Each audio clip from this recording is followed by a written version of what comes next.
Hey guys, welcome to Foodie Chronicles. Make sure to subscribe. So in today's video, we'll be showing you how to prepare or make fish pepper soup. So we are making this fish pepper soup for a large number of people. So we have mixed some of the ingredients and put it on the pot. That's why the water is looking like that. So these are some of the ingredients we have used. So right now we have washed the fish very well. We have to wash the fish very well.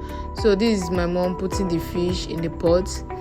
Who else love catfish pepper soup? Because I love it. I love catfish pepper soup so much, and I love the way it is made. I love the way it is prepared.